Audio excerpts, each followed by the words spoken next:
I've written about how walking has saved my life. Yeah. And, this idea that it is solved by walking is such a profound statement for those of us who process through movement, who heal ourselves through movement.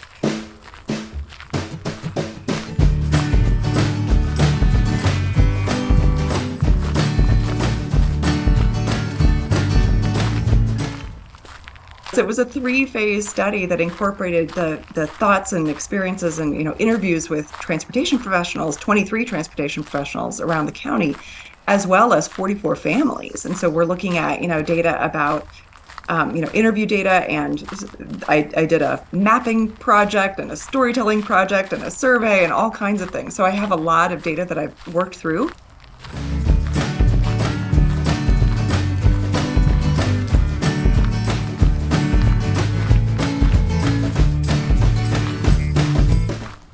I would like to see a Transit Dignity Act.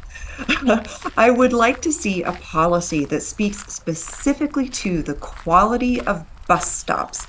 This is a big, big problem.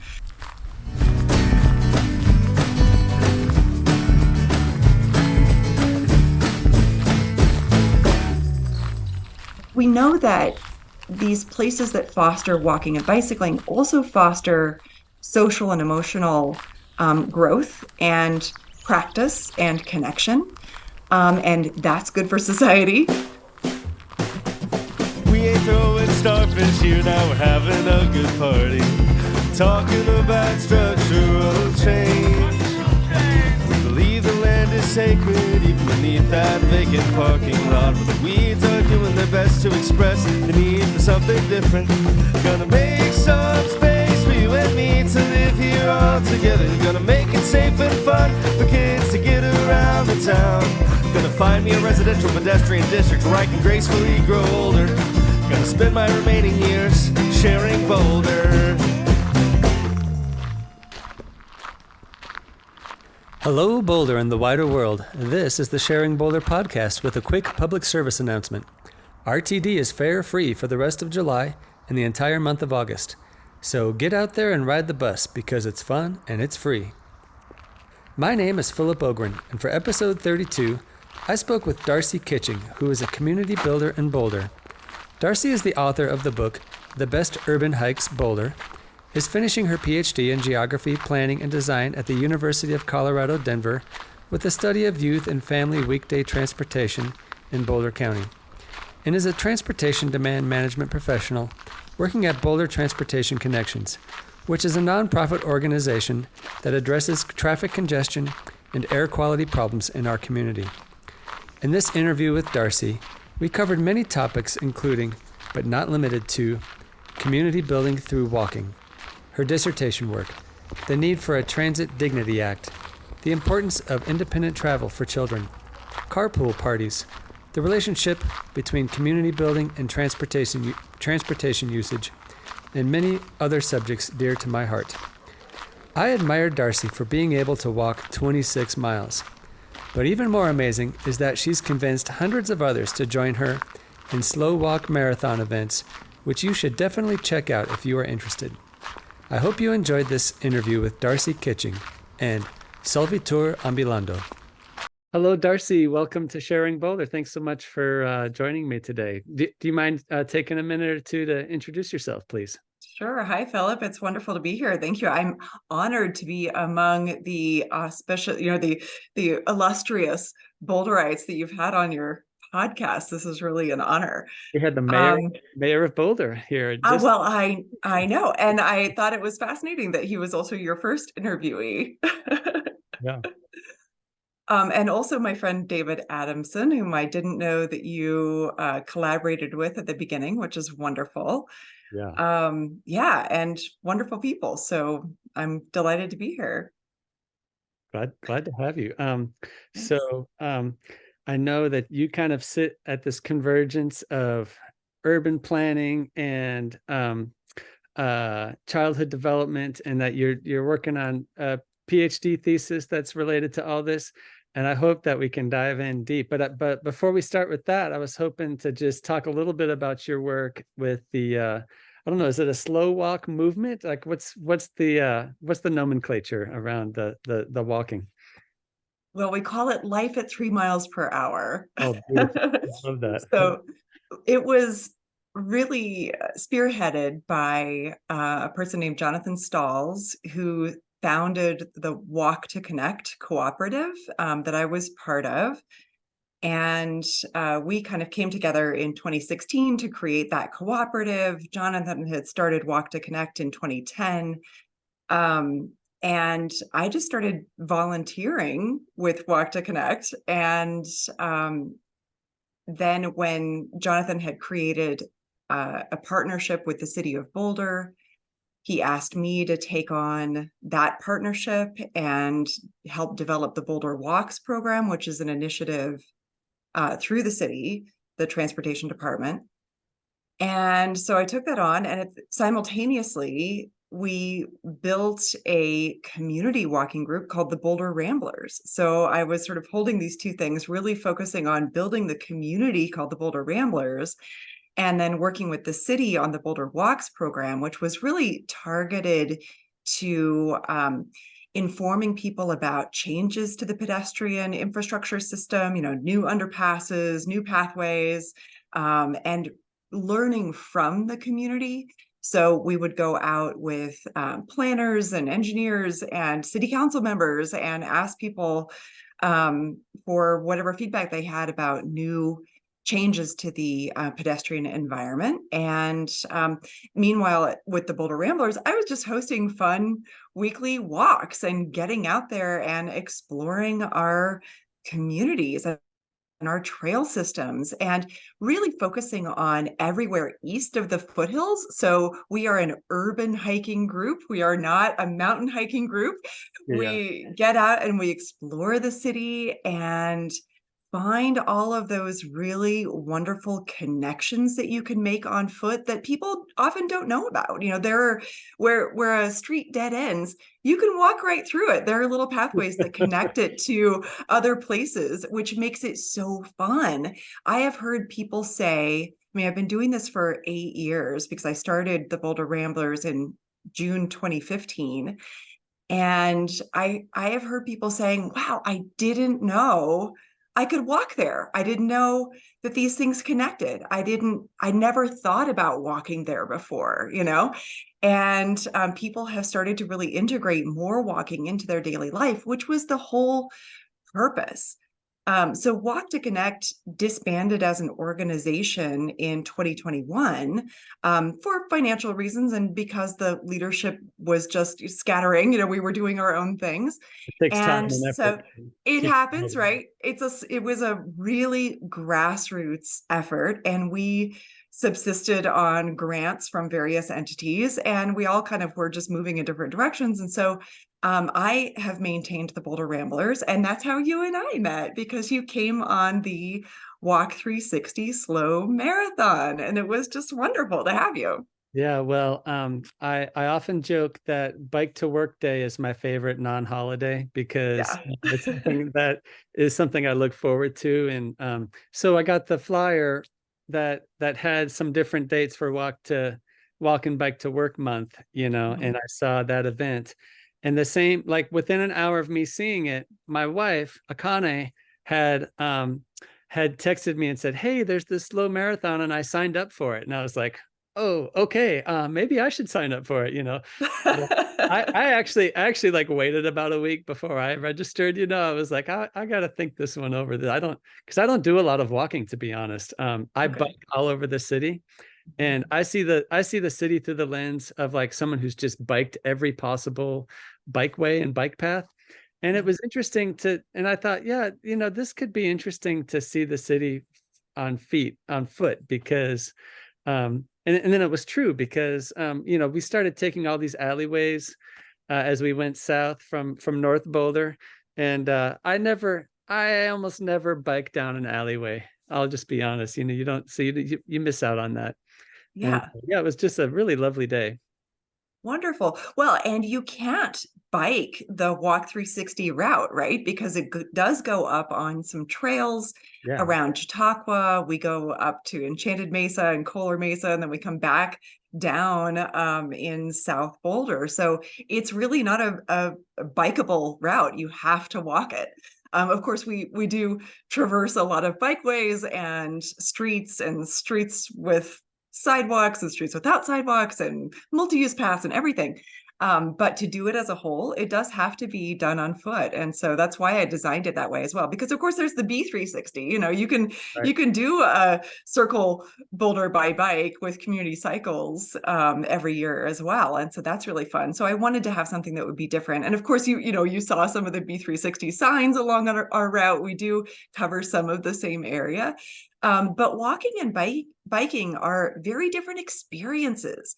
And this is something that I have really focused on in my time as a pedestrian advocate and a walker myself, is really highlighting those differences that when you're traveling at 15 miles per hour on a bike, you're focused on what's around you, staying away from traffic, making sure that there aren't obstacles in your path, getting to places directly, finding those quiet, beautiful pathways and streets that are enjoyable, and kind of taking in the environment.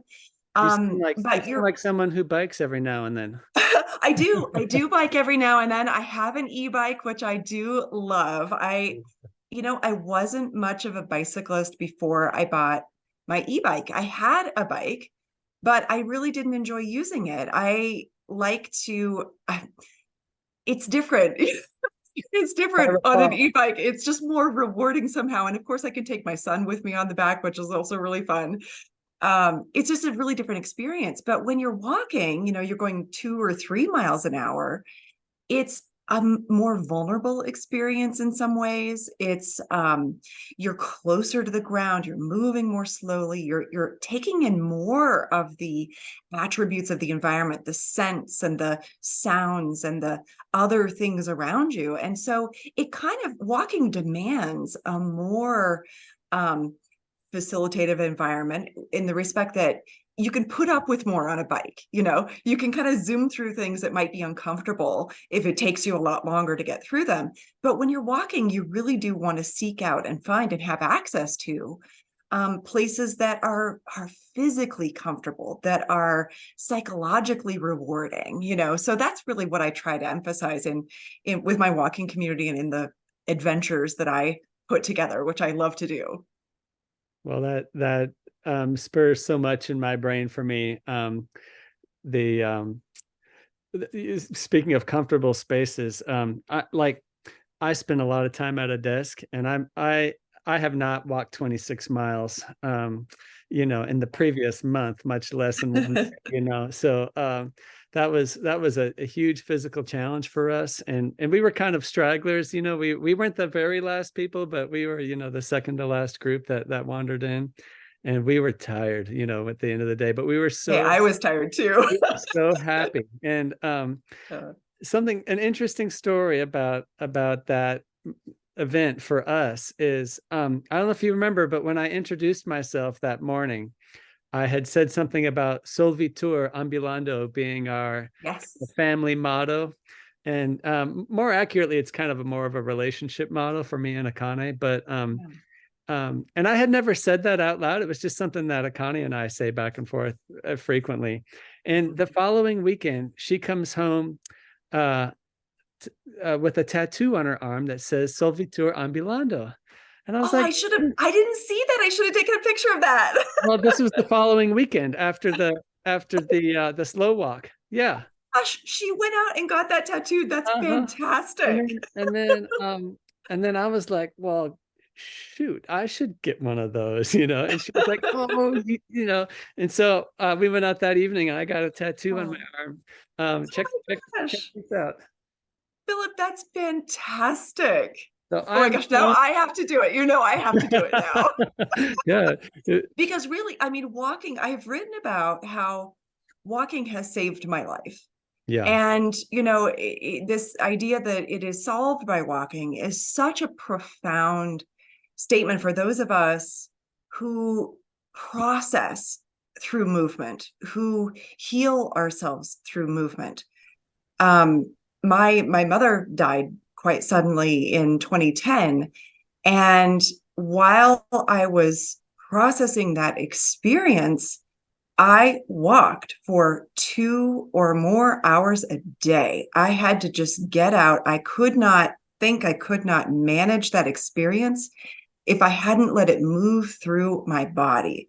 So I actually, spoke that quote, that idea, Solitaire Ambulando, in my talk for Ignite Boulder back in 2018, talking about that experience of caring for my mother in her last days.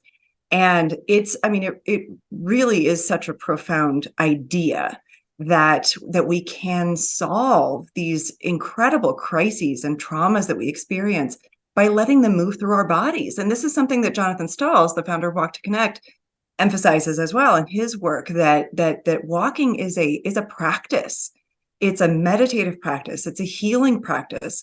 It's a way to resolve these great and profound and deep and terrifying experiences that we have in life.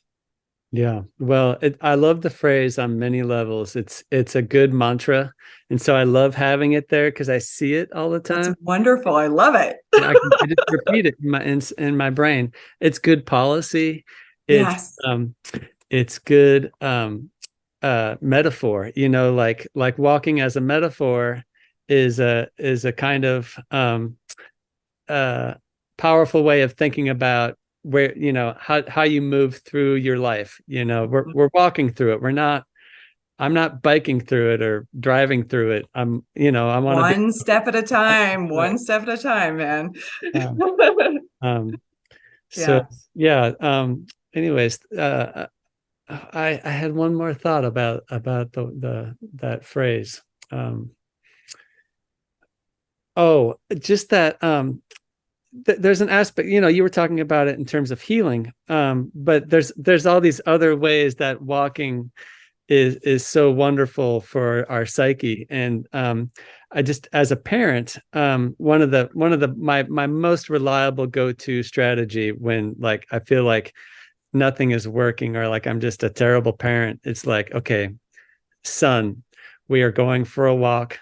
And my mental exercise, like the thing that I tell myself is, all I need to do is get him out the door with me and just start walking.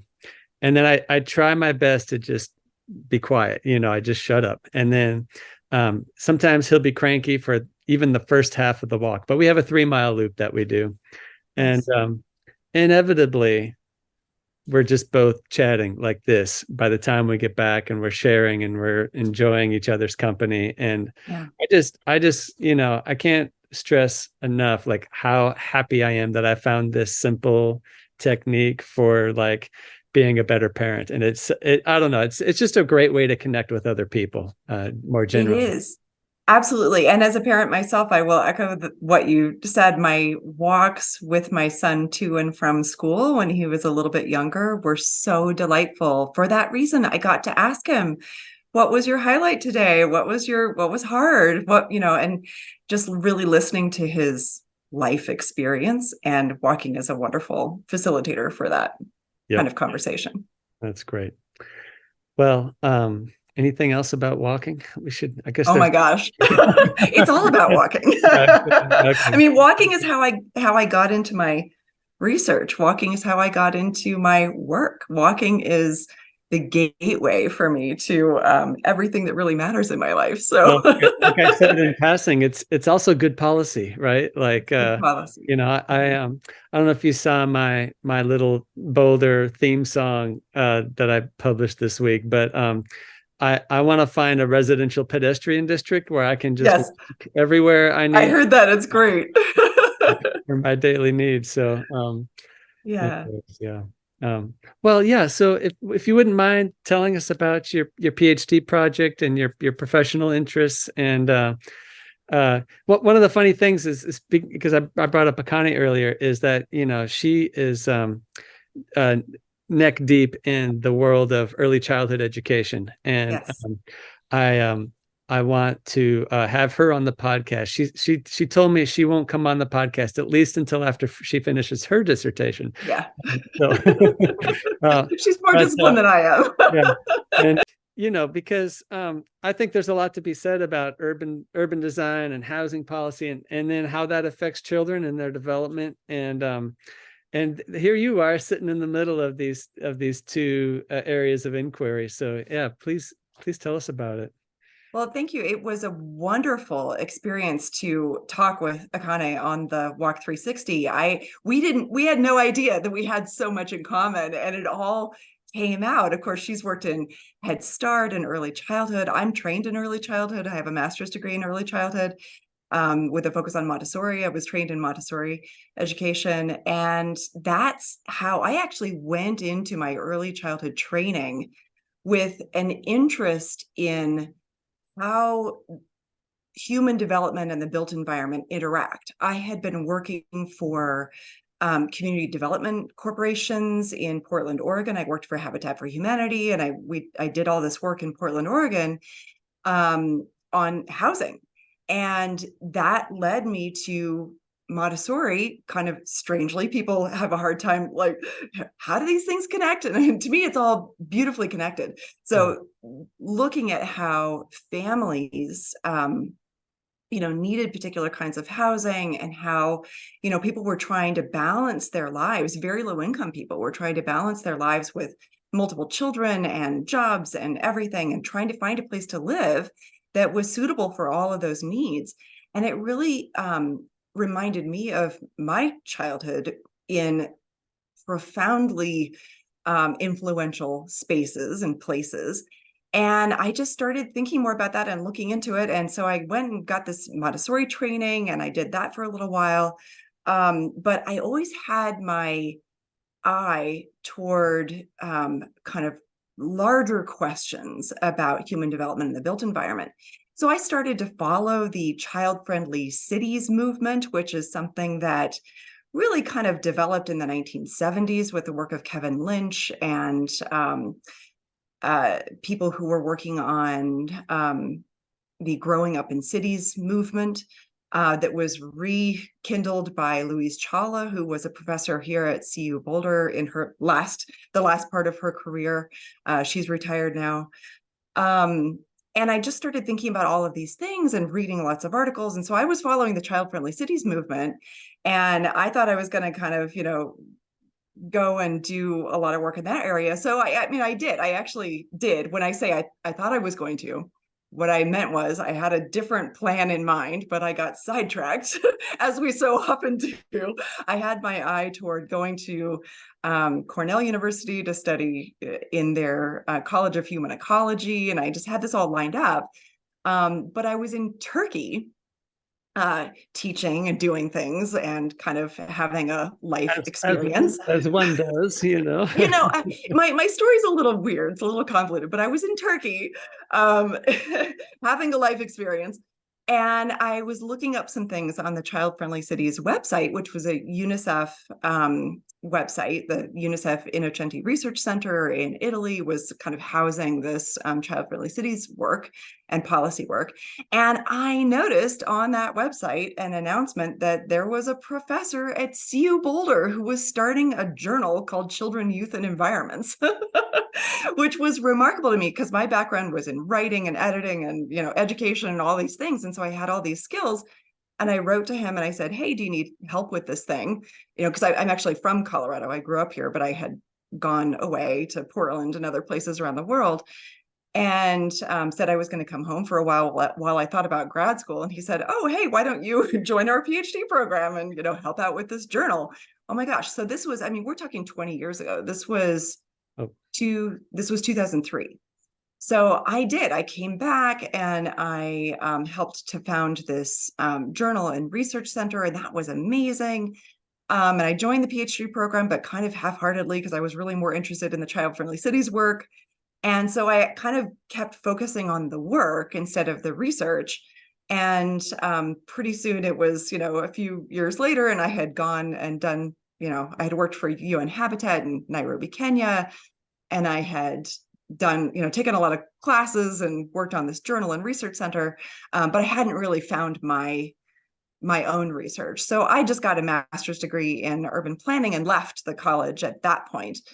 And then my life changed with, marriage and child and everything. So I finally came back to all of this work in 2020 when I had met a professor who had joined the program that I had left, whose specialty is this triangle, this kind of intersection of education, transportation, and housing.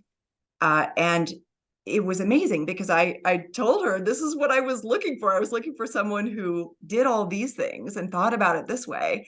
And there wasn't really anybody on the faculty who was doing that previously. But so I asked her if she would support my completion of my dissertation, my doctorate.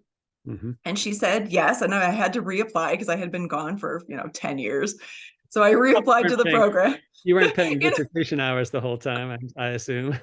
Right. Well, and that's the funny thing, sometimes we walk away from things not really thinking that we'll ever pick them up again, but I decided to pick it up again because it was just the right timing. My work with the city was completed, the pandemic hit. It was, to me, it felt like the right time to go back to school. And what's amazing is this study just basically fell into my lap. So I was already ABD. I had passed my comps back, in 2011. And so I could re-enter as a candidate and just start working on my research. And so this wonderful opportunity fell into my lap to study the needs of families, their transportation needs, in collaboration with the county, which has a youth transportation program, unlike most other government entities around the country. They're really investing in understanding the needs of young people and their transportation kind of patterns and habits and needs. And so I was working with the person who runs that program, and we developed a study, and it just kind of worked out really well. And so what I ended up looking at, instead of just doing a needs assessment of young people and their families and what their transportation needs and issues were, I incorporated that into a larger study of how transportation professionals understand the needs and patterns of families and households in their weekday travel. So I'm connecting, I was still connecting the research to safe routes to school and the things that the youth transportation program works on, while looking at this larger question of how are we using data as professionals? How do we understand how people are moving around, what's missing from their transportation opportunities? And of course, when you really look at the data and information that transportation professionals have, it's about commuters, it's about, which tends to be one adult in the household. It's about, the information that you can get from the census and from other sources. They're kind of about volumes and, traffic patterns and things like that. But there's very little experiential data about, what is it really like for people to have certain opportunities and access to things, or to not have access to those modes that they want. And so that's what I kind of took on. And I've been very gratified recently because I'm still writing this thing up. I finished the study last year, but I'm still writing it. It just takes me a long time to go through all of this data, but it's a lot of data. And I mentioned that to Louise Chawla, who's one of my old professors. And I said, oh, I'm still writing. And she said, well, it was a very ambitious study. I said, well, thank you. Because it really was. It was a 3-phase study that incorporated the thoughts and experiences and, interviews with transportation professionals, 23 transportation professionals around the county, as well as 44 families. And so we're looking at, data about interview data, and I did a mapping project and a storytelling project and a survey and all kinds of things. So I have a lot of data that I've worked through, and that's pretty well processed at this point. I'm just writing and trying to bring it all together. But what was so interesting to me in talking with Akane, and she's looking at how adults understand the experiences of children in a museum environment. Mm-hmm. And so I'm also looking at how adults understand the experiences of children. And from that perspective of, well, what do we need to ask students about their experience? What's the value of adding student voice into the data that we collect about household transportation? So I'm kind of critiquing an instrument that really the only survey that's out there that gets at some of this, which is a national standardized survey developed by the National Center for Safe Routes to School, which is a parent survey. So it does ask parents, how does your child get to school? How far do you live from your school? These kinds of questions. But it's a quantitative survey, which has a little window at the bottom for comments. And what prompted my approach to my research was the professionals told me over and over, well, it's the comments that we care about. So they're already processing this qualitative data. They're getting, they look for, what are those problematic intersections that people mention in the comments? What are those? That's the only place for parents to talk about their experience of the school trip. And so much comes out in those comments. In fact, people's frustration about the instrument comes out in those comments. They're saying, I wish I could choose, multiple things. I wish I could tell you this. I wish I could tell you that, but your survey doesn't allow for that. So it's funny, even as you're talking about this, I can't help but just start cataloging the things I would like to complain about to whoever would listen about traveling with children, Exactly. Like, And I just really have so many of those moments, Exactly. And there hasn't really been a mechanism for that. And that's what the youth transportation program manager at the county was telling me she wanted. She wanted the opportunity to hear from parents and from students more frequently. So what we tried to do with the study was to create a methodology that could be replicated and used on a regular basis. So this parent survey is typically only used when the school district or a school has a grant and they need to, do some evaluation.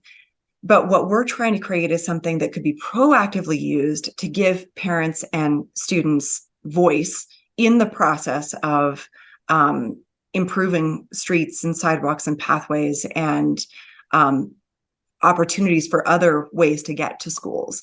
So that's really the bigger objective. And my piece was really, how are we using information that reflects the real needs and experiences of this particular population, students in elementary, middle, and high school, and their parents and caregivers. So I know, you have multiple children in your family, and I am so in awe of, and I respect so much your choice to move to a place where your children could be independently mobile. Maybe you want to mention a little bit about that we talked about on the walk. Yeah, well, we one summer we we were down to one car. Well, as Akane does, I don't think I've ever talked about Akane on the podcast. This is kind of funny. Maybe she'll listen to this episode. But one day she comes home and she's like, I sold my minivan. And I was like, what? Because she's got kids to move around. We have a blended family. We're both divorced, and we put our two families together. And she had sold her minivan. And so we had gone about a year, I think, with just one car. And then my car was kind of on the end of its life, and I had given it to a nephew. And that summer, we just decided that we were going to go without a car that summer. And we lived up where you live, up on south of Fairview.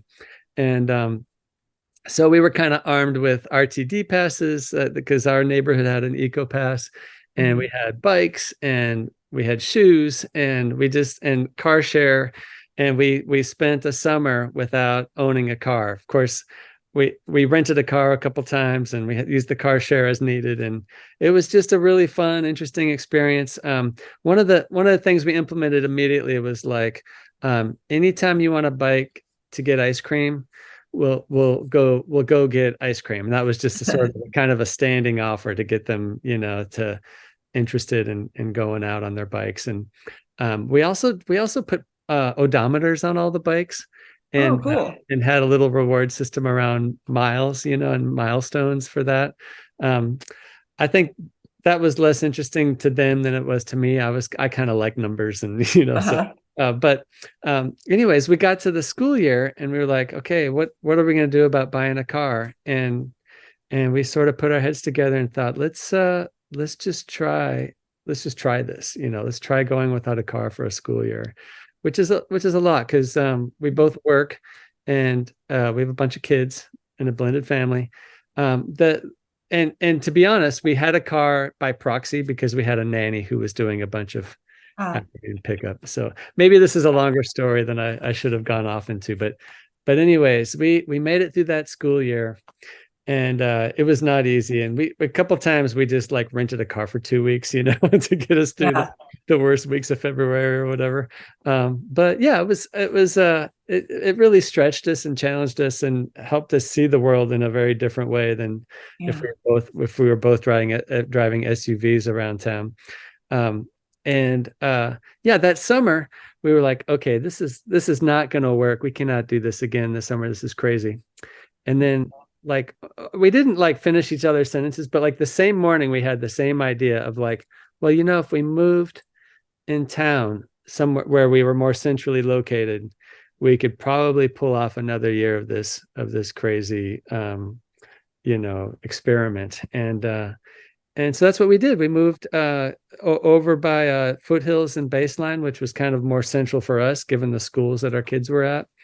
Uh, And we did a whole nother year without a car. And so we did two years, and then that was enough. We bought a car. And Akane's work makes it difficult for her to bike and bus everywhere. But yeah, that was an quite an exhausting experiment. But we made it work. We learned a lot from doing that, and it didn't make our relationship blow up. Which sort of well, and compared your kids gained yeah. skills. So They learned how to become independently mobile. And right. I'm sure you've heard a lot of words from them about how much they love or don't love that, but I think and they actually have gravitated toward different modes. So the high schoolers, one of them has his own e-bike. He has a job nearby. One of the things that's great about living centrally is that he can walk to his work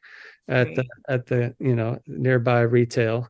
And he saved up and bought an e-bike, and so that's how he likes to get around. One of my sons likes his EcoPass.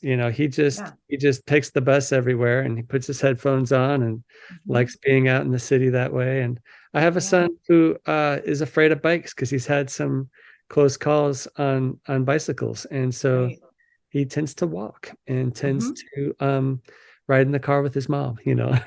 And Well, and I heard all of those experiences in my research with families. There were students who just yearned for more independence. And there were those who said, I'm happy in the car, like I don't really need to walk. But what's interesting is what families' lives look like that facilitate those preferences and that facilitate those opportunities.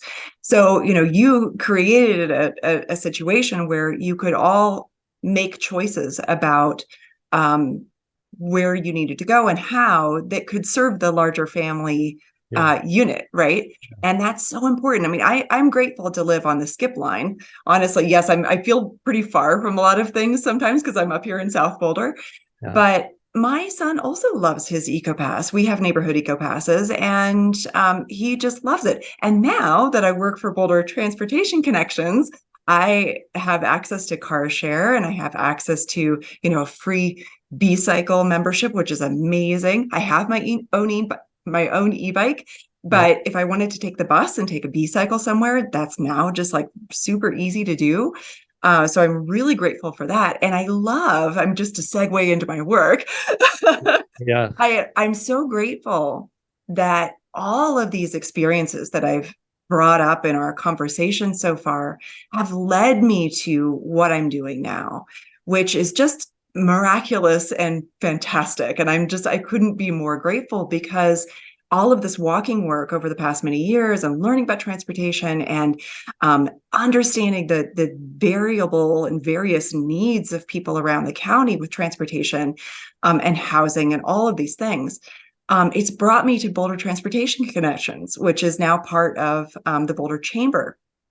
And it's so exciting because we're working on workforce transportation and housing and all kinds of things to help other people make the same kinds of shifts that you did. You experimented with your family. How can we make these shifts? And that's what we're trying to foster in the larger population and with people who are employed in Boulder. How can we help people try out some different approaches? How can we really emphasize the city's priorities to get people on bikes and on foot and in transit and not just driving by themselves everywhere? And we're really fostering those opportunities in a lot of different ways. And that's really exciting to me to be part of that team now. I just started this job last month and it's been absolutely fantastic. And I'm so thrilled. Well, I think the nut to crack is, how do you get someone to imagine going to the grocery store for the first time, or taking their child on a bike somewhere for the first time, or on the bus for the first time? Because it's that first trip that's just so and I'll just say, like, it's not like we we just one day got rid of both of our cars. No, we did all kinds of experimentation before that, and that all prepared us for that extended experiment that we undertook. But people have this real mindset that you drive to get groceries. Yes. You drive to take your child to a friend's house. You drive Yeah. everywhere at all times for all reasons. Yeah. So how do Well, you that?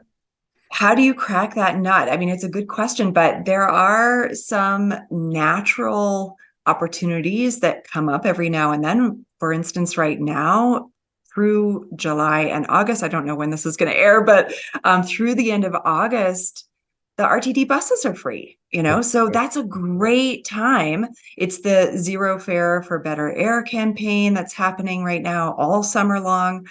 And that's a wonderful incentive to get a family to try it. If you don't have to think about passes, for instance, I mean, a few of the families I spoke to in my research said it just costs too much. I have 3 kids and myself. I mean, I don't have a pass. It's a difficult calculation to make. How many fares do I have to pay? And right now is a great time to sort of try it out, see if it works for you, see what your commute could look like, or your trips with your children, or your trip to the grocery store could look like on a bus. How long would it take you? How easy would it be? How far do you have to walk? And right now is a great time to do that with the Zero Fare opportunity. And other things come especially up every now and especially on then. Yeah. trips that you want your kids to take by themselves. it, Yes, it's really important to, like, do those trips with them a few it times, is. get them Yeah. comfortable with it. In summertime, it can be a great opportunity for some people to. Exactly. If you get used to it in the summertime, you might be a little more willing when it's cold and difficult to keep it up, right? And so we call that travel training to get out there and to help people understand how to use different modes and get really comfortable with them before it's crunch time. Yeah. So that's another thing that I heard is like, I can't imagine. I mean, I default to the car because when it's crunch time, I don't really feel comfortable trying something else.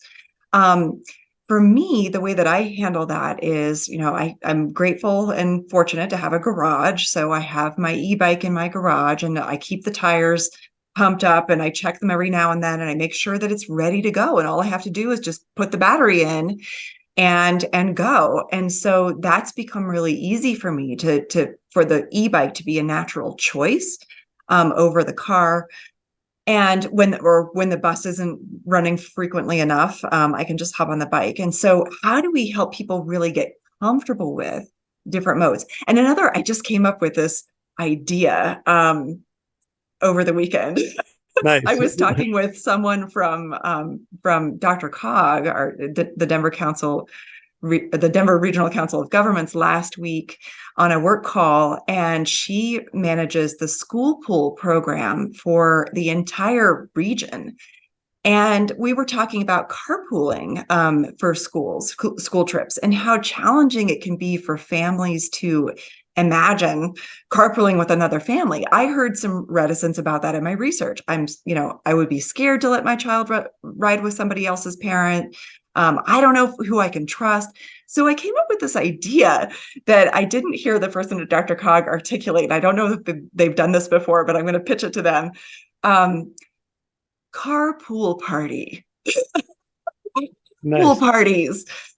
I want to see schools hosting carpool parties, and like mixers that would let parents really get to know each other, and Uh-huh. for kids to like become friends. I mean, we need this anyway, right? As parents, we need this anyway. We need to get to Yeah. know Yeah. the other families at our schools. Some of us have time to go to PTO meetings, some of us don't, many of us don't.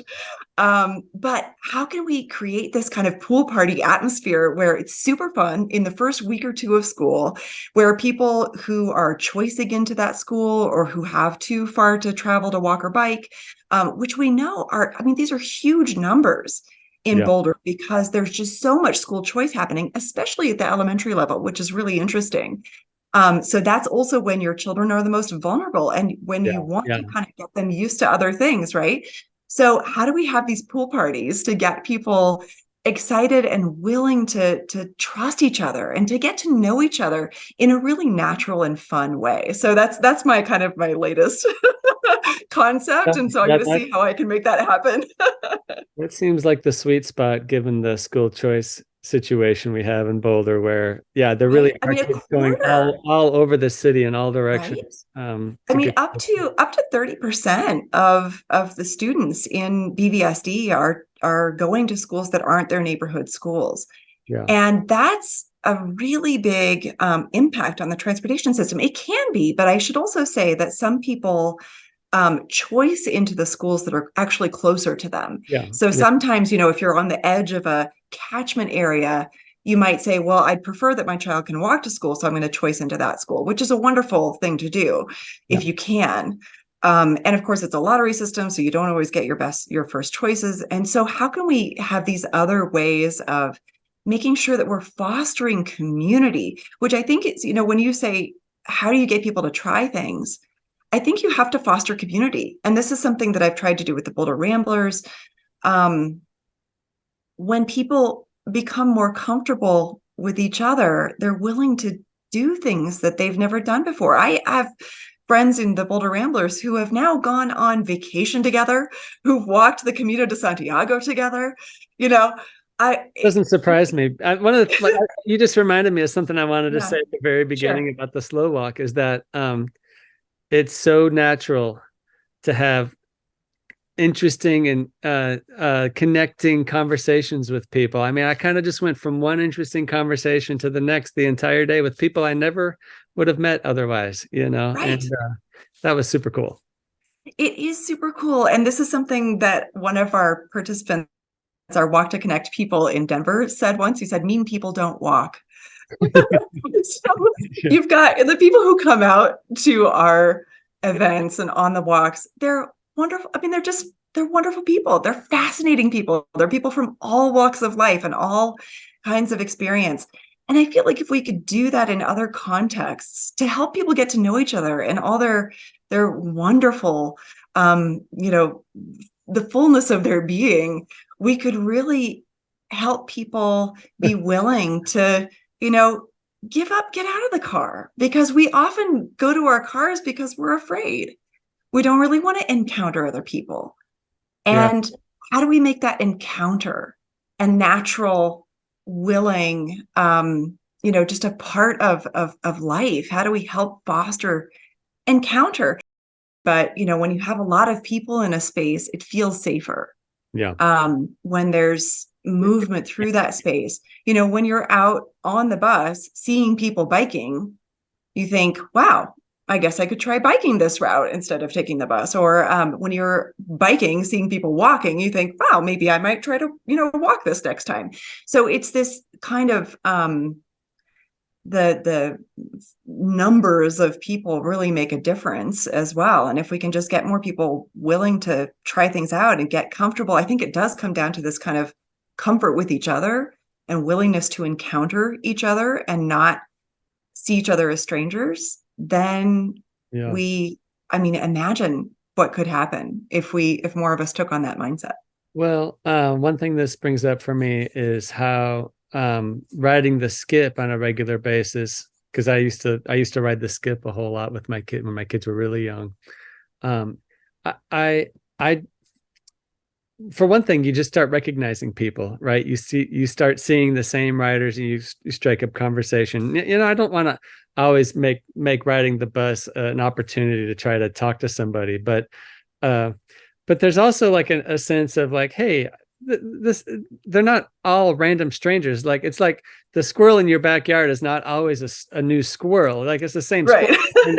And like the people who ride the bus are not like different people every day. These are people who are riding the bus like you, and you get to know them and over time, and there is some amount of community that can happen just by being in public transit a lot. Oh, absolutely. That happened to me just the other day. I was on the bus with my son, and a Boulder Rambler boarded down by, King Soopers, and we had a conversation. I mean, how wonderful, right? Just to encounter each other in many different contexts. Well, so you said that you collected a bunch of data from transportation experts, and I wonder, like, what was the most interesting themes that you learned from that, and also perhaps like what you would like them to know, or that you'd like them to change about their profession. Well, I mean, I asked them what they wanted to know about families, and how I asked them, because this population that I was studying is largely missing from our data, I asked them, what did they want to know? But I also asked them about their own lives. And what's fascinating is, I forget what percentage, but maybe 80% of the people I interviewed are parents themselves. Okay. And so they reflected on their experiences getting their children to and from school. So I would get to this point in the interview where I'd say, so tell me, do you have children? And if so, how did you get them to school? And sometimes there would be this kind of sort of deflating posture, they just be like, oh, well, it's so hard. And it's a magical bike path in the backyard that goes straight right to school. Well, but this is really interesting. I'm not emphasizing that data in my dissertation because it's kind of off the point, but there is a paper in that, because what's so interesting is that if those of us who are working on fostering active transportation and really trying, investing in better sidewalks and better infrastructure and, signals that make it easier for people to cross streets, if we ourselves can't if our own children can't walk or bike to school or take the bus or whatever, then there's a real problem, right? That's an indicator that there's a much bigger issue in our society. So I don't want to go too far down that path, because there's a lot to it that I haven't kind of thought through yet, but I just thought that was really interesting when I asked them about their own experiences. And so, but some of them, reflected on the effort that they've put in to create the opportunities for their children to be active. For instance, one of my interviewees said that she spent months she and her family were looking for a place to buy a home, and had all these criteria. She wanted to bus to work. She wanted her kids to be within biking distance to decent schools that they liked. And it had to be within their price range. And so with those three factors, they ended up purchasing outside of Boulder County, even though she works in Boulder County. I was gonna And say, or they ended up in a 1-bedroom apartment, you know. right, either a really tiny place, and she's got two kids, and so it wasn't, that wasn't feasible. And then I spoke with other people who also work, we know we've got 60,000 plus in commuters every day. This is something that Boulder Transportation Connections is working on. It's like we've got all these commuters because there's a lot of work here. There Right. are lots of amazing and fantastic and high paying jobs in the city of Boulder, but our housing doesn't match that. And this is something that Mayor Brockett spoke to in your last interview with him about all the policies and the ways that the city is trying to foster the development of more affordable housing. But we also have to remember that housing has to be the kind of housing that people want. And this is also where families kind of slip through the cracks in the data collection and in the sort of understanding about who's the market for this housing. You see a lot of apartments, you see small units going up, and places that might be good workforce housing for tech people and whatever, and they're going to work, they're perfectly happy living in a big complex. But for a lot of people with kids, that's just not the quality of life that they want, or it's not workable for them for a variety of reasons. And so we have to be mindful of that as we're developing affordable housing.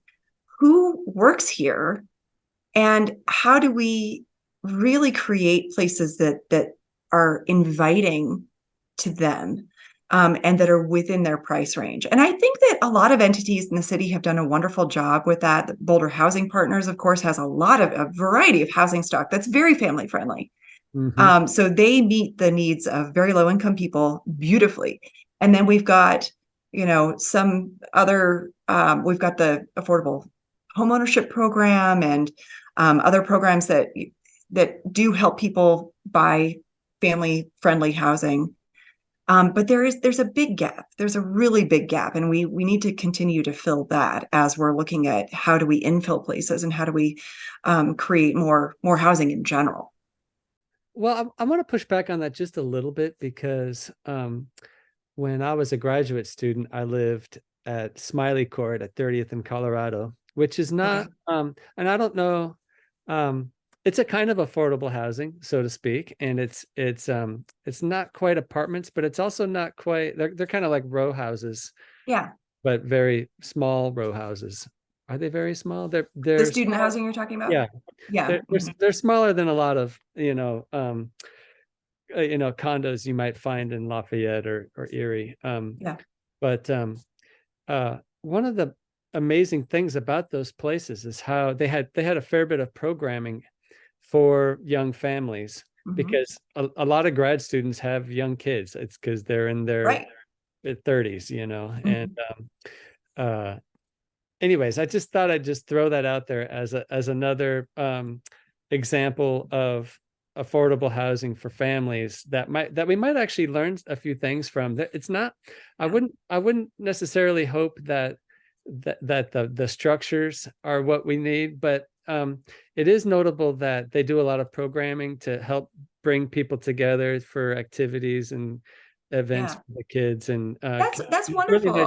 nice communal spaces too there. Exactly. Well, and of course, the university is attracting people from all around the world who bring their families. So it's also a very international space, which I think is fascinating. I've spent some time down there as well in the kind of the married family housing, and it's a really vibrant and fascinating community, and there's a lot of great stuff happening there.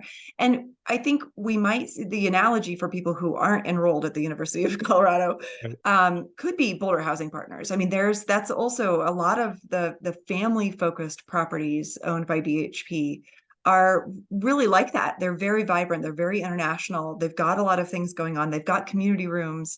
And so I think that's a kind of a comparison to what you brought up, which is really wonderful. But again, that's serving a specific population that earns, under a certain amount of money. But we've got these, in commuters coming in who are either really high earners or service workers, or, they're caught in that space where none of the current programs really meet their needs. I mean, Yeah. and I don't know if that's the case for everyone, of course, but and some people are choosing to live outside of Boulder for, lots of other kinds of reasons. But I've heard from enough people who say, I'd love to live in Boulder. I just can't. Oh, And yeah. it just doesn't work for me. But then they spend an hour commuting every day, and that's not fun. No. So we've got a lot of issues to solve around that. Yeah. Well, I wondered if you had any other uh policy proposals for Mayor Brockett, or anything else you had that you wanted to follow up on that.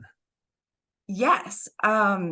We're doing so many wonderful things, and Boulder's really progressive in a lot of ways. But I have a concept, I have an idea, and I don't know, I don't think this is already out there, but I would like to see a Transit Dignity Act. I would like to see a policy that speaks specifically to the quality of bus stops. This is a big, big problem. When I was working with the city, I worked with Craig Towler and other people who are using wheelchairs, who cannot access bus stops in the wintertime because they get completely iced over or snowed in. Other people, so a family in my study was so eloquent about the need for bus stops to be sheltered, to be lit, to be safe, to have seating. This was an amazing experience, Philip. I was talking to this family. It was a single mother and two children, and they were thinking of their own experience, but they were also thinking about everybody else that they see every day. They are bus dependent, and they see people with disabilities and people with needs greater than their own, and they just wanted it to be better for them. I mean, how amazing is that? They were so eloquent. They built this beautiful, but one of the activities I did in my research was this model building activity called Place It. And they built this absolutely gorgeous model of, this place needs to have beautiful seating. It needs to be covered. It needs to be accessible in all seasons. It needs to have lighting. I need to know that my children are going to be safe there. I need to know that their children are going to be safe here. I need to know that a person in a wheelchair could access it in all seasons. So I want a Transit Dignity Act. I want to Wonderful. see this become policy, because right now, the bus stops are owned by the city or they're owned by RTD. And it's hard to tell which is which. And some of them have shelters and most of them do not. And some of them are just a stick in the ground. And this is another thing that I've heard from, I spoke with someone who works at a school that's down South Boulder Road. And there's a bus stop on either side of South Boulder Road, and there's the school on one side of it. And there's no crossing between those bus stops. And that's terrifying. I mean, this is, 6 lanes of traffic, right? For a kid who's in middle school to get across that. I mean, it's so daunting. I can't imagine, as a parent, I can't imagine letting my child ride the bus and frog hop across South Boulder Road. I mean, there's just no way. And there's I can't no, imagine it, and it terrifies me, right? no, It's it's like terrifying. It is a terrifying prospect. And there is no lighted crossing anywhere near the school. no, So no. this, again, we need a Transit Dignity Act that would say, wherever you've got a bus stop, you also have to have these other things, and you have to make sure that there's a safe crossing so that people are not taking their life into their own hands when they get off the bus. So that's my number one. Yeah. Can I just give you another thought about that? Because Please. one thing I worry about with something like that is it may actually just choke off bus routes and bus stops.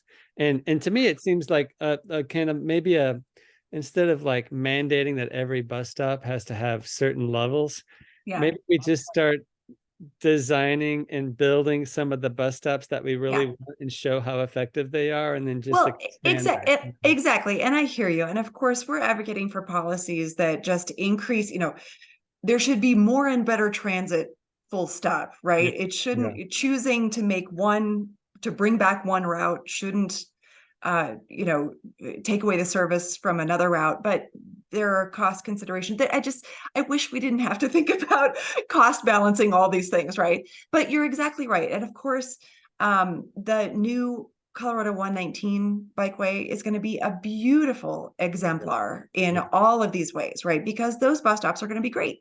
Where you have bus rapid transit, you tend to have nice stops, right? Because there are fewer of them, and people are it serves a population that is demanding these things, right? But that's part of what I mean by the Transit Yeah, Dignity I Act. see. We need I to see your treat point. all transit riders the same. Yeah, People who are waiting for light rail shouldn't have better amenities than people who are waiting for the bus. And yeah, I want to see all of this get better and better. And if there has been a lot of funding come online this past year with the federal funding for transit and transportation improvements, I would like to see that really channeled into these areas that can improve people's experience. Because when we do that, then we make it more, not only are we serving the current needs and improving the conditions for people who are dependent upon it, but we're also attracting new people to it. I mean, this is that kind of age-old thing about, well, if you make a place beautiful, you're making it beautiful for people who are there, and you're also making it beautiful for everyone else. And so it's just, yeah, how do we do that? I mean, in some ways, I kind of want to see a gentrification of transit. I know that might be a little weird and controversial, but maybe the wrong phrasing. not the Yeah, like, not the right phrasing. It's not gentrification that I'm looking for, but I want to see an improvement, a dignification of transit, yeah, I love that. because it's we don't want to make it impossible for people. We want to make it more possible for more people. Yeah, yeah.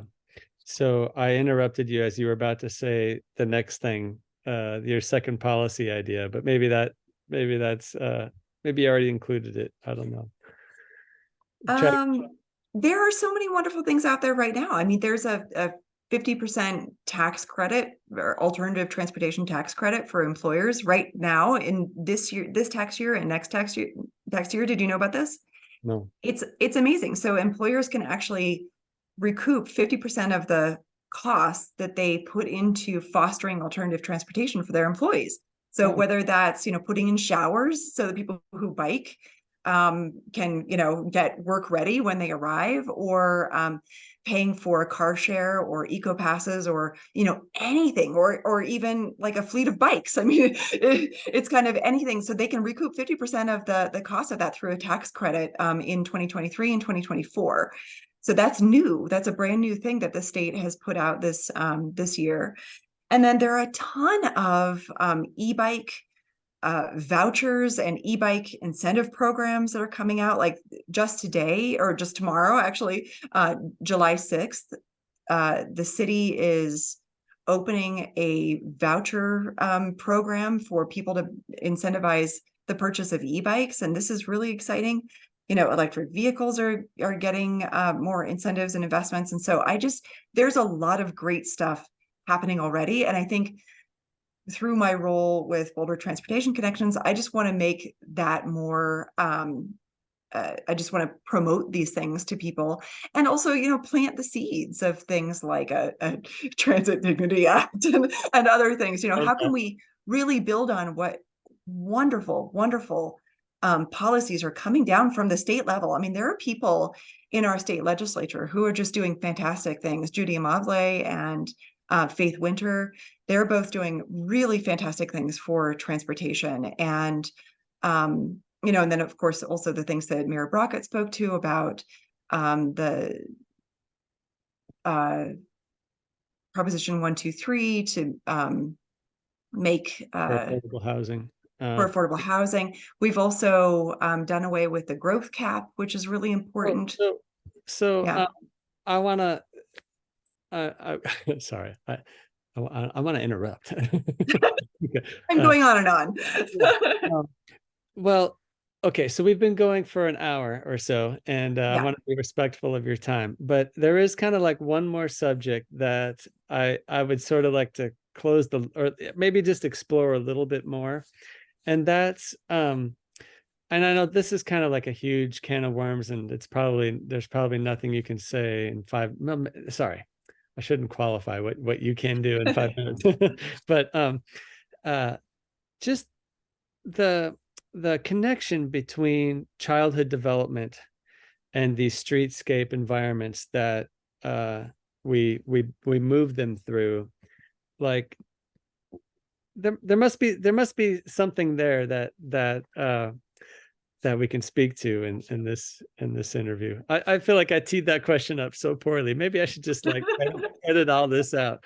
But I guess because one thing I think about is for like when you think about raising a child, what does it mean for that child to have been driven everywhere their entire life, for every place they've ever gone, until they're 16, when they can finally go someplace on their own?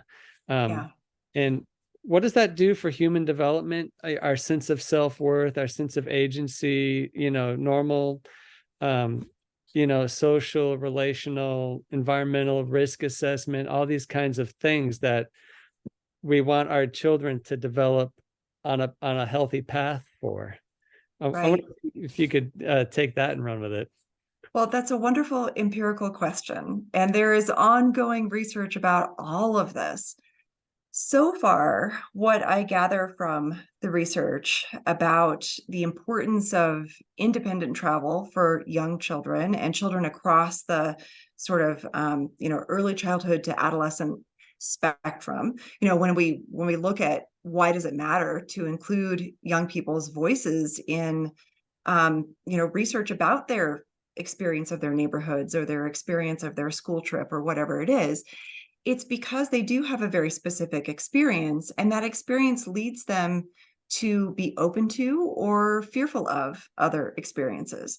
So, it would be hard to sort of compartmentalize a lot of research into a couple of sentences, but so far what we see indicated is that children who have more independence in more highly comfortable walking and biking environments is that they are more willing and open to continue walking and biking as they get older. And they express a greater connection to community and to kind of sense of place. So sense of self, I don't know if that's been well studied. That's more of a psychological question. But we do know that young people who are asked, how do you navigate your environment and what do you think about that? These kinds of things. They say, well, I love, XYZ, and XYZ tends to be things like trees, animals, my friends, beauty, nature, quiet. All of these things come up again and again and again. And when we create environments that provide those attributes, then we notice that young people are more willing to experience them and explore them, which could in turn lead to greater independence, as they get older, and a greater willingness to explore an adventure in ways that do not involve asking for a ride. This is something that, at the city, Chris Haglin, who is a transportation planner and also works on the EcoPass program, he and I have talked about how wouldn't it be amazing to do a study of families that have EcoPasses and to see where did those children go? Did they keep using transit? And I mean, I've heard those kinds of things from adults. For example, his own experience and my own experience. I think when we have experiences as young people that show us, oh, wow, this isn't scary. Like riding the bus isn't scary. It's actually really fun. And I can actually really get a lot of places. Or like I was expected to walk everywhere because that's just, my mom was busy and I had to walk everywhere. That's just what my life was like. And I took the bus and I learned those systems and it paid off for me. I mean, the way that I've oriented my entire adult life toward active transportation and studying this and really delving into these questions, I mean, it's because of those early experiences. If we don't have those early experiences, I think we need to ask, if we deprive young people of independent mobility when they're young, what do we deprive them of later in life? And so, you ask about risk tolerance and, other things. These are ongoing questions. I don't know that we have a lot of really great answers. But I do know that when we talk with children about their experience, they say, I love it when I'm in, natural environments that are beautiful where my friends are. So it's also, so we know that these places that foster walking and bicycling also foster social and emotional growth and practice and connection. And that's good for society. Yeah. We know that when we create these environments that enable independent mobility, that that young people are they have those opportunities to be more engaged with their communities, which some of them say that they really like. So I know I'm qualifying a lot, and that's what research is like. You've got a lot of things that say this and a lot of things that say this, and the only real evidence, I mean, the bulk of the evidence that we have is about kind of point in time studies. So, we can put a GPS unit on a child and say, take me on a walk. And they'll point out what they love and what they don't love. And I've done a lot of that, where we take kids out with like frames that have a red side and a green side. So the green side is, frame the thing that you like and take a picture of it. And so you can see they're green framing the thing that they like, and they can flip it over and red frame the thing that they don't like. Nice. And I've done a fair number of those exercises. And again, what comes up? The red frames show fast moving cars, trash, cracks in the sidewalk, things that are blocking sidewalks, overgrown, weeds and trees. But the green side, what do those show? They show trees, paths that are clear and accessible, away from traffic, buffered by traffic. They're always buffered. I remember I did this exercise once with some children, and they red framed the crosswalk. And I said, oh, well, what's that about? And they said, this is really scary because cars roll up over the crosswalk, so drivers can see. I mean, we've designed our streets. That's a whole different issue, but we're in this situation where drivers feel like they have to get up to the very tip of the intersection to see who's coming. And we do, right? You can't just go after stopping at a crosswalk, but you also have to stop before the crosswalk to allow the kids to go, because they find it terrifying. This is kind of a funny aside.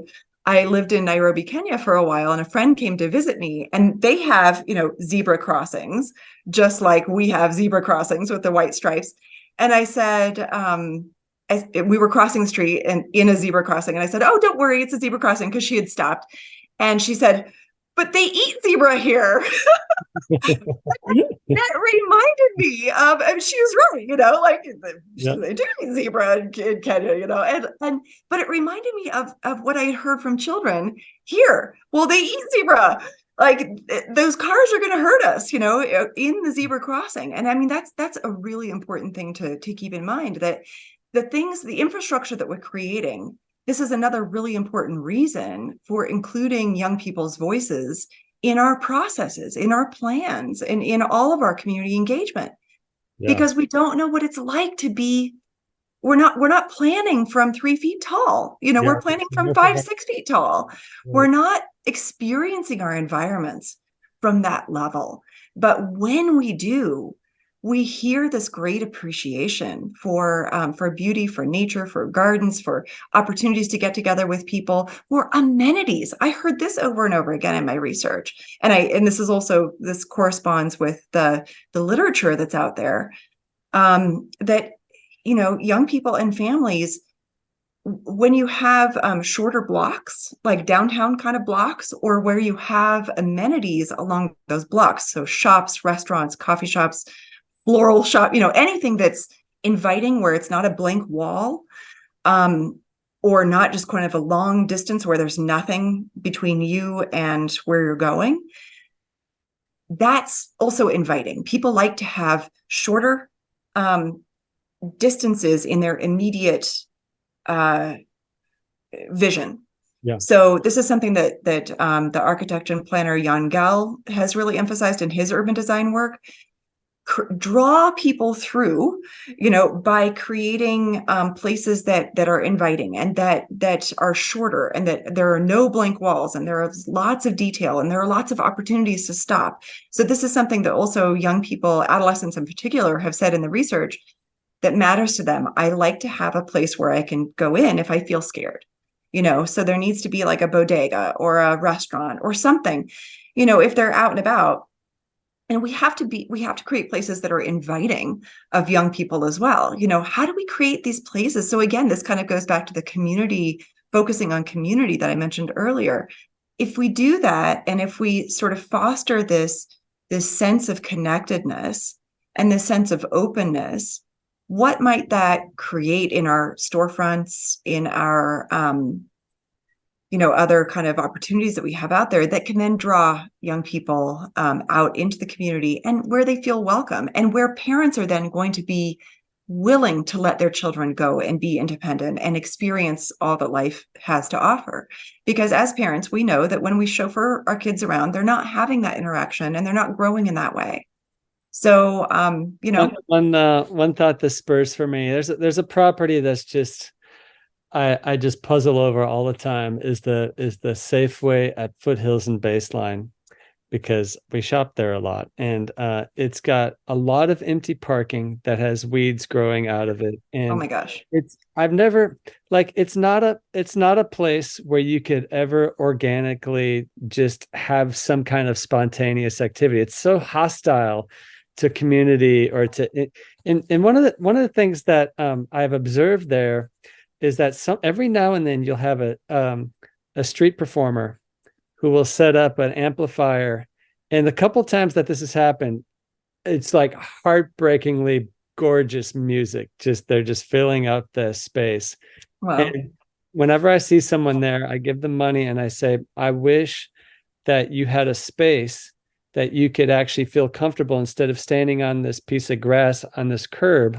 Because wouldn't it be cool if we designed that space so that right? musicians could show up and provide beautiful music? And, what would that mean for high school kids or whoever comes and uses that space to just have like, I mean, it's literally all parking. Yes, Nothing we are else. grossly overparked, and this is something else that Mayor Brockett spoke to. That we are grossly overparked. We really have way too much space for cars, especially in those plazas and those sort of the shopping centers. Those could be retrofitted. This is something. So I pass by the Basemar shopping center fairly frequently. So that's Baseline and Broadway. That is not an And exciting place for kids to show up. oh my goodness. No, right? But it's right across from the university, and it's right on a path system. And the main storefront in that shopping center that used to be a Whole Foods, it has been vacant for years, 5 or 6 years, right? And I always wonder, how is the property owner, like, how are they with this situation? But I have been talking with people around that area about, wouldn't it be amazing to turn this place into something, to actually retrofit it, to create a community there. I mean, why can't we turn that into a plaza? Why can't we? I feel like we're still a ways away from rethinking these giant parking lots and turning them into community plazas and community spaces. But when we do, it's going to be amazing. When we put housing above those stores, and when we roll out when we put, flagstones and things down, cobblestones and fountains, and we create those shopping center spaces as true community plazas with people sitting out in them and enjoying them. Kind of like, what happened down at Union Station. In front of Union Station, that place was completely dead. There were parking lots on either side that were just empty and awful and vacant. And so now they have buildings in them, but they also have an incredible community plaza with a fountain and activity and chairs and trees. And oh my goodness, more of that, please. Definitely. Well, because those are also amenities that make people want to get out and walk and bike and take transit. Yeah, it all goes together. Well, and Foothills and Baseline has the 225 going past, and we get off there frequently, and and then it's this drudgery walk through parking lots or through it's not a walkable neighborhood. It's Right. And walkable by that's proxy. exactly that's exactly it. So imagine shortening that space with amenities, with beauty, with trees, with benches, with places to stop, places to listen to music, places to get a cup of coffee. I mean, all those things would really create walkability there. Absolutely. Darcy, thank you so much for taking time to share with your expansive perspective, and I'm just really tickled to get to meet you and have that. We had a wonderful conversation on that slow walk, and I'm so glad we got to follow it up with this podcast episode today. Thank you so much. Thank you, Philip. I am thrilled that we had both of these experiences, and it just goes to show that walking brings people together and opens our minds and creates new friendships. So thank you so much. So, Solvitur ambulando. Yes, I'm going to get that tattoo now. You need to tell me where you went. Okay, I'll send you an email. Okay, take care. Wonderful. Thank you so much, Philip. I really appreciate it. Gonna find me a residential pedestrian district where I can gracefully grow older. Gonna spend my remaining years sharing Boulder.